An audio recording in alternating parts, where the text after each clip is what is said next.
Hello there, social media loving peeps. Welcome back to my channel. I'm at it again like a crazy person, and you read it in the title. This is going to be a darker topic to dive into, so this is a warning. Everything I say, take it as a fine grain of salt because regardless of the situation, I'm talking about things that are very triggering for some people, but at the same time, I want people to be aware of how my mind works because sometimes I write to make sense of things because I correlate a lot of patterns.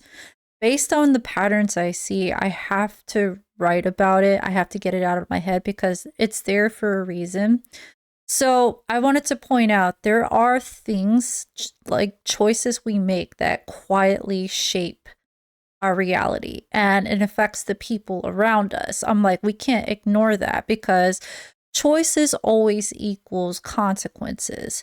And regardless of how we want to believe it, there are invisible threats, meaning there's just so much we don't know about reality and the cosmos and everything beyond ourselves that can affect people's lives. It can pull someone in one direction versus the other. This is why we create mythologies the way we do. This is why mythologies exist in the first place. When you look at it from a lens of, is someone trying to tell us something about our reality in some way? This is why we have so much folklore out there, which is almost like cautionary tales that are being told to us through these abstract figures.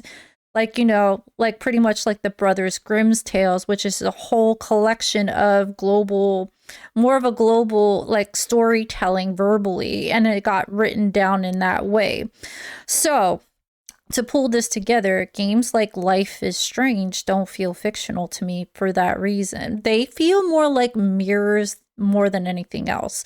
And I wanted to point that out. I know I'm stuttering and going everywhere and pronouncing everything wrong, but I'm trying to narrow it up here, okay?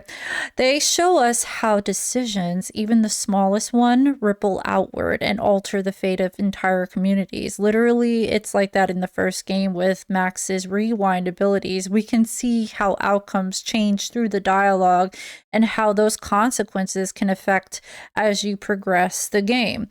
And maybe that's why I return to stories like this, is because they remind me of something we forget far too easily, and that nothing really happens in isolation. Everything has a cost to it. Every choice has a cost, and every cost lands somewhere in reality. But choice-based games like Life is Strange pull me in because they operate on a truth most people ignore, that every choice ripples outward through your life and through the lives of the people around you, and even through entire communities. We talk about karma like it's mystical, and it is in a way, and it can be, but really, if I want to make it digestible for you, see it as a long shadow of consequences, whether it's good or bad, and it's just moving through a system. Good choices have consequences, bad choices have consequences. The difference is simply which ones can you live with in reality. But the impact rarely stops with you. Think about it for a second. That's the part people forget. The indirect causation, the correlations, and the way one person's decision quietly rearranges the lives of others by the dozens, who knows, maybe by the millions. We're hoping just by the dozens here, because if it's by the millions, that's pretty bad, okay? Even something as mundane as life expectancy in the United States reflects this. I know a lot of people think that United States as a whole has an average, but really it's sectioned off based on the regions and all that stuff, because when you look at it, there's certain regions, even in California, that people are living far past 84 years old. I don't know. I think the average is still 74, or did it go up to 84 at the last time I checked? I think it decreased since then. But let me just point it out because I did watch this on some PBS segments. People who live in the South do die younger. The life expectancy of people who live in the South is significantly lower than people who live in the Northeast, by the way.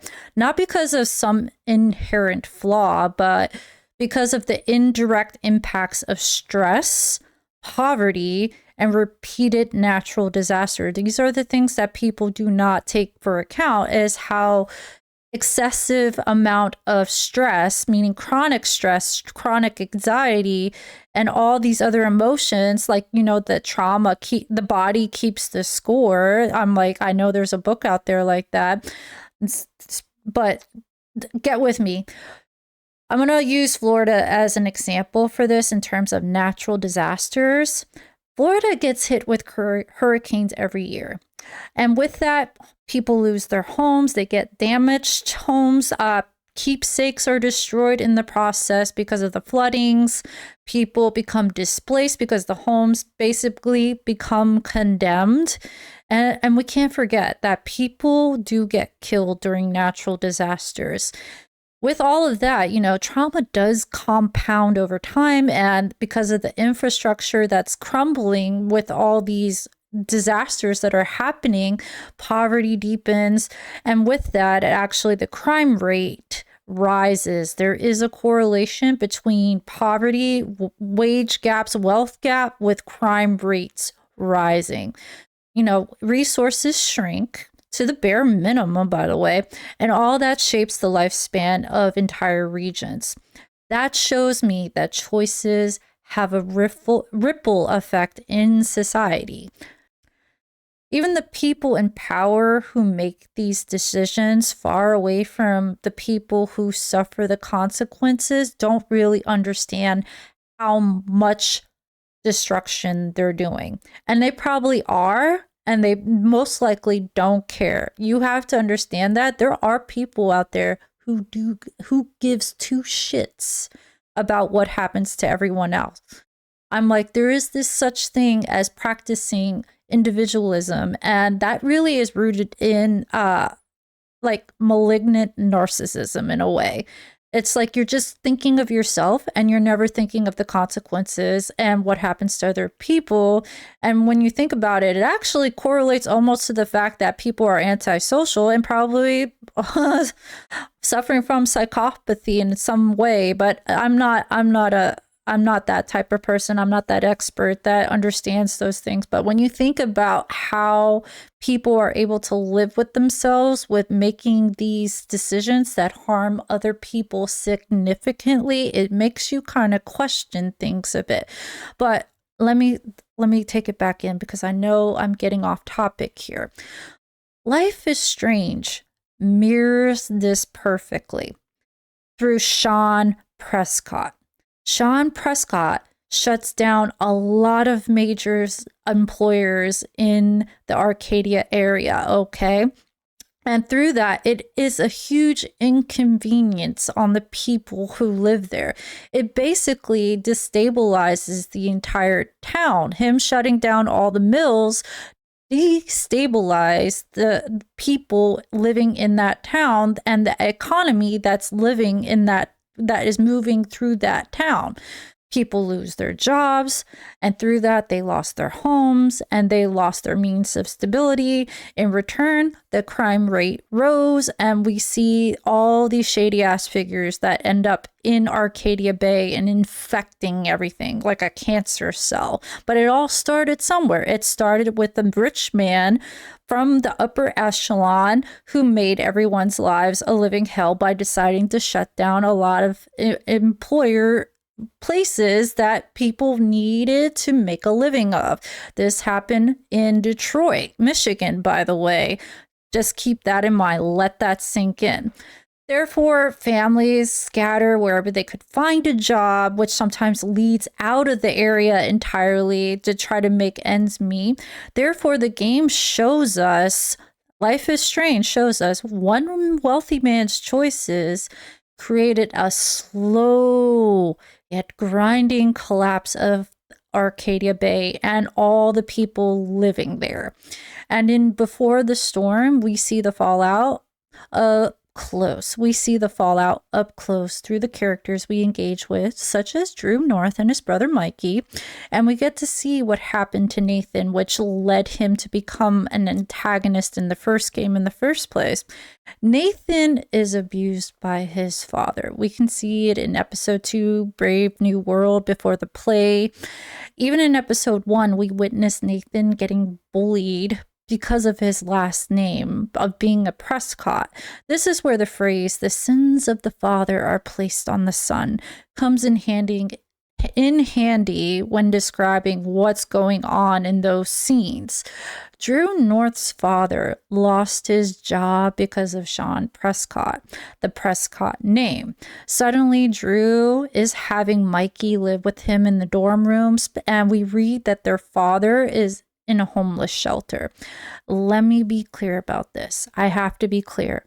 Drew's aggression towards Nathan is 150% wrong, but it's also understandable. He's a teenage boy carrying the weight of homelessness because even though he's living in a dorm room, outside of that dorm room, he does not have a home to go to. And he has a lot of responsibility now that is placed on his shoulders because now he has to take care of his little brother Mikey in the process of all of this. That's a lot of pressure, and that pressure has to go somewhere, but it's not excusable. I'm pointing out the pathway that led to it in the first place. And then there's Chloe. Oh, my dear, beautiful Chloe. The character people love to misinterpret in this story because they need to self-reflect a little bit, do a little self-actualization. There's a willful ignorance around how the environment, along with trauma and parental choices, shape a child's mind and as they move through life from there. Life is Strange makes it so painfully clear that every dialogue choice, every action, every moment of connection or disconnection alters the outcome. People love to debate on what if scenarios in a variety of media, but the game shows us plainly through the first game, even if William had lived, Chloe's life still bends toward a similar kind of suffering. The big choices matter, of course, but the small ones, the daily ones, matter just as much. Okay, this brings me to Joyce. Joyce made the choice to hand over the role of disciplining her daughter to a stranger. That's not just a mistake. It's a fundamental misunderstanding of her own child. Joyce and Chloe never had the deep emotional connection like Chloe did with her father. You can tell that Chloe is a daddy's girl. But instead of building a deeper connection with her daughter, Joyce outsourced the hard parts to David. That's where the problem really began. She justified it all by saying she works hard so Chloe wouldn't have to become a waitress, because Chloe did mention after she got expelled by Wells and had to leave Blackwell Academy, the mother was saying, I don't want you to become a waitress, because Chloe's like, I could work and become a waitress. There was some dialogue exchange like that, but it led to it just having a full-on fallout.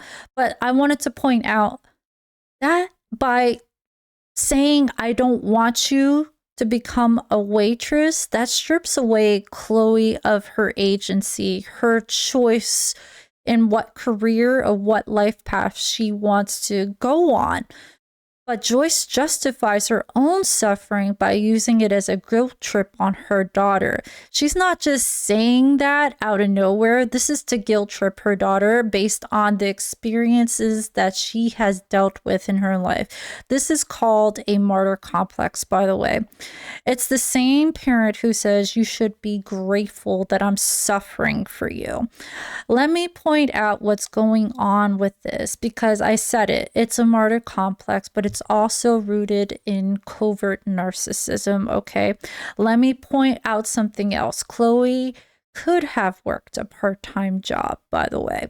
She could have learned responsibility by working a job and building something in a more meaningful way through those means, or even volunteering because it helps you get out of yourself and see a broader picture through acts of service for the community versus just doing everything for yourself, and maybe even find a purpose that way.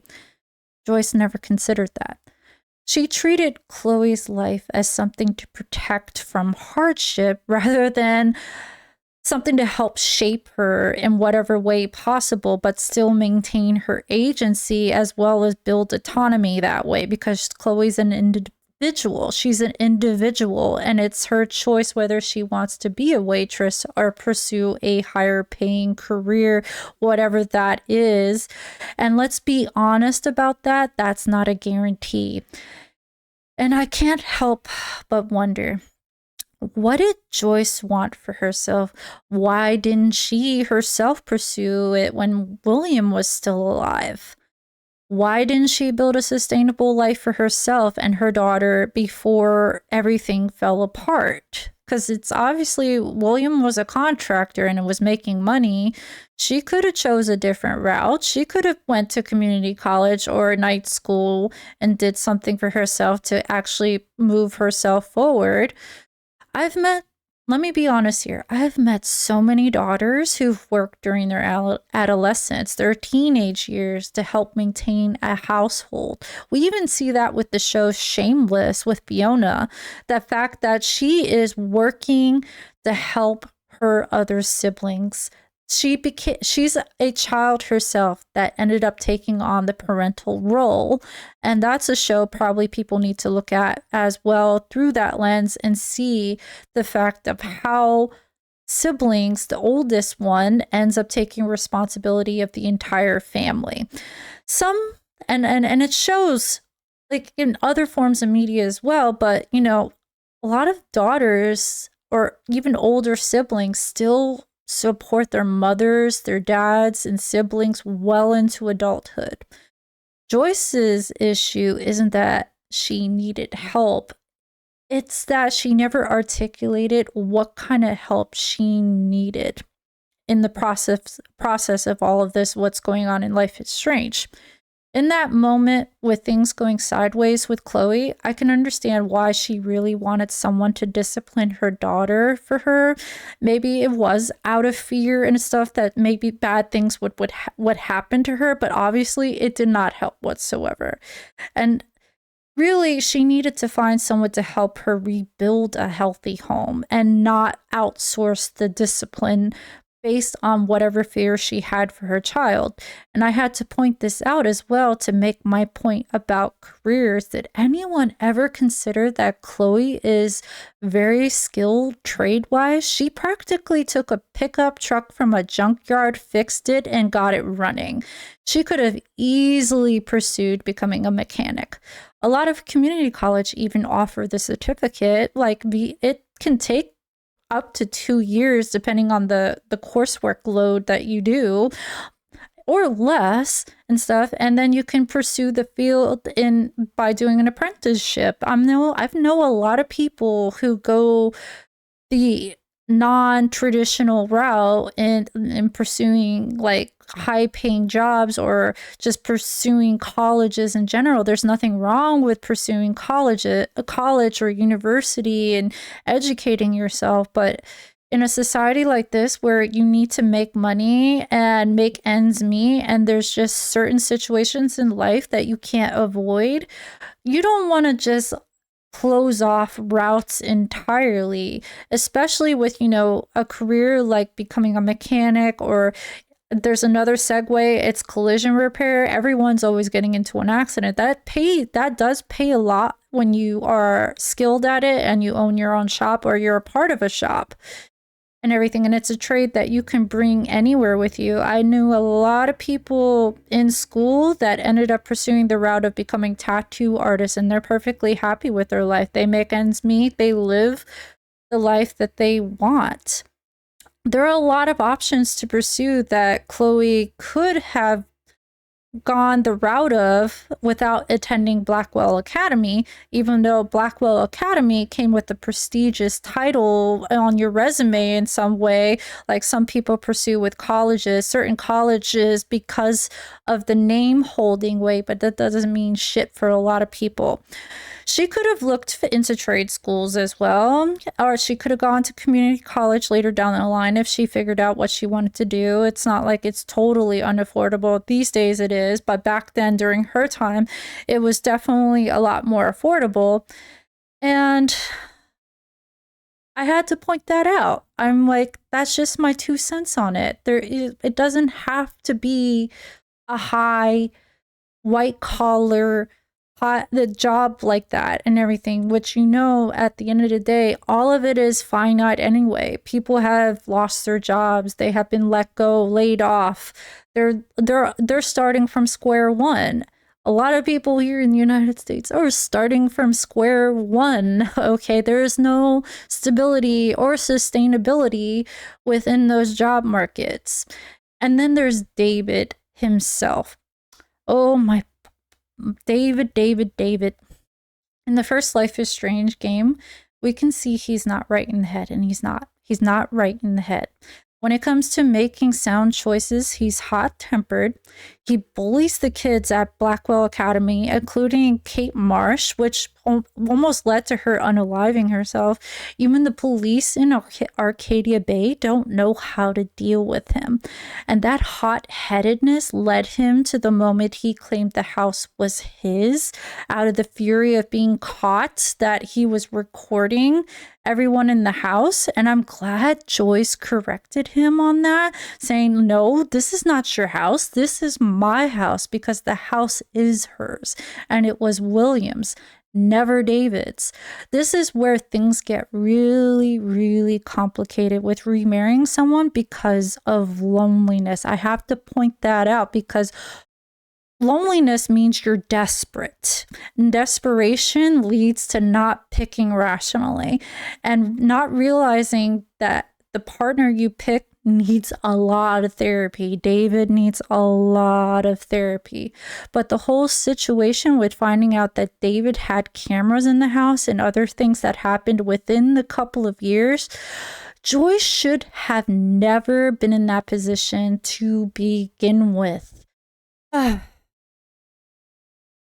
saying Joyce shouldn't never been in this position in the first place, because David showed a lot of red flags from day one that he wasn't going to be a healthy partner, especially when you have to consider the well-being of your child and the safety of your child in the process, because the game quietly tells us that David hit Chloe more than once.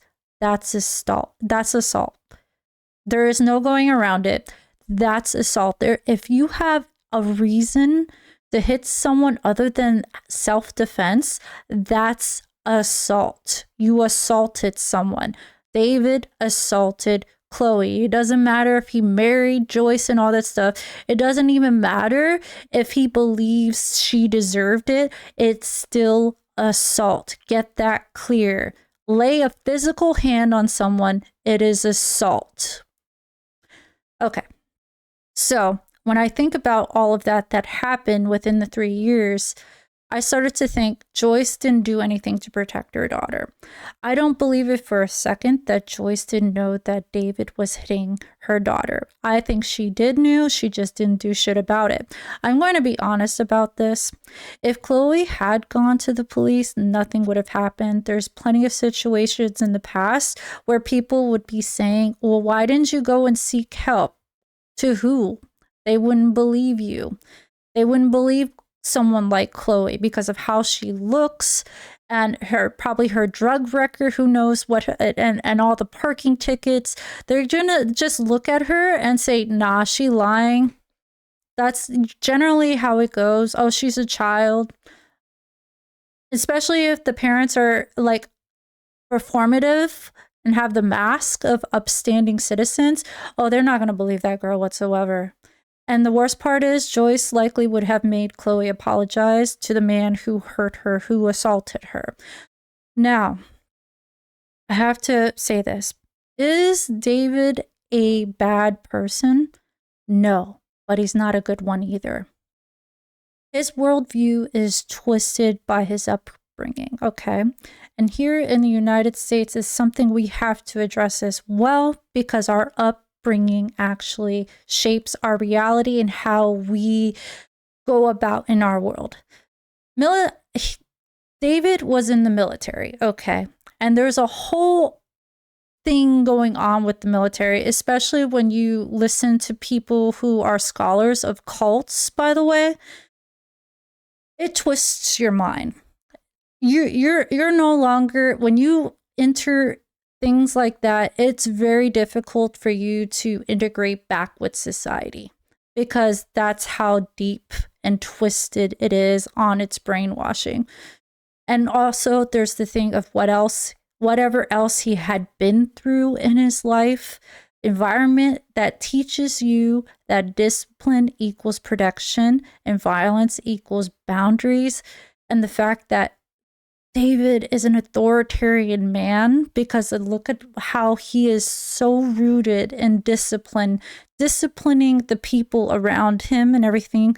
And he believes control equals safety, which is why he put the cameras up in the first place, because he needed to have control and he thinks it equals safety. It's not necessarily evil, but it's deeply damaging. He's a damaged person. And damaged people damage others. That is how it goes. Let that sink in. However, I also have to point this out. David wasn't the only one who set Chloe on the path to her undoing, meaning her fate of dying. Max was a part of that too. Max did it too. Max's disappearance, her choice to ghost Chloe, had the most significant indirect impact on Chloe's life as a whole. Chloe ended up having to grieve her father's death alone. Every choice she made afterwards spiraled her into new forms of pain. The same pattern shows up with Rachel Amber. Oh my God, Rachel Amber is like, woo! Her desperation to escape Arcadia Bay and her need to be the center of attention made her vulnerable to Mark Jefferson and Nathan Prescott. But society doesn't do anything to reduce the breeding grounds for these predators. We're seeing that today. We're seeing it today, how deep the rabbit hole goes when it comes to the predators in our society. Don't blame the girl whatsoever, okay? Blame the system that allows predators to thrive in, okay? Rachel was a victim of the rules of society and what happens to women who are expected to be a certain way. Her father lied to her about her past and her mother. Her dad carried a quiet superiority and covertly judges people. You could feel it in Before the Storm, waiting for the chance to call Chloe a bad influence, even though Chloe saved Rachel from being expelled. And not just even, I don't even think she was going to get expelled. She was going to get removed from the play. Chloe ended up taking the full brunt of Rachel's decisions in life by skipping school, okay? People like Rachel's dad who wait for the opportunities to weaponize something against them aren't open-minded at all. They're just looking for justification to reject that person, and let that sink in. People like to focus on behaviors they don't like, especially when it comes from girls and women. Society punishes certain emotions, okay, or expressions. Anger, grief, and frustration, particularly, especially when it's raw and loud and honest. A woman who speaks assertively is labeled aggressive. I would be labeled as aggressive with how I speak and the truths I speak. A passive, pleasant performance is treated as the ideal. So there's all those women that are very compliant, very submissive, very pleasant with their attitude and everything, that would be rewarded as the ideal. They would be rewarded over me. But that's not real, by the way. Reality is messy. Emotions are messy. They're not meant to make others comfortable. And there are people out there that can't handle that discomfort, so they will invalidate it or they will set it off to a side. They will not focus on that person. They will disregard that person with how they're feeling, all their suffering. If that person is cynical, definitely they will be punished via I am not going to pay attention to you. And these things have consequences. But these emotions that people are having, such like, the grief, the anger, the bitterness, the cynicism, they're meant to signal something is wrong and everything. And Chloe's anger in the game is a signal. She's grieving her father and she's grieving her mother, not because Joyce died or anything, but it's because Joyce abandoned her emotionally, aka her moving the discipline over to David. Okay, there's no right answer to the final choice when it comes to either sacrificing Chloe or sacrificing Arcadia Bay. But I've wondered if Joyce, given the full clarity of things, would have chosen to save her daughter. I think she would have. I could see that she did love her daughter. She just didn't know how to really fully connect with her daughter. If she could see every choice and every consequence is laid bare before her eyes, I believe she would have forfeited her own life to save Chloe. But we don't live in a world where those choices are offered. I think the point I want to make is choices matter. They ripple far beyond us, and we forget we're not alone.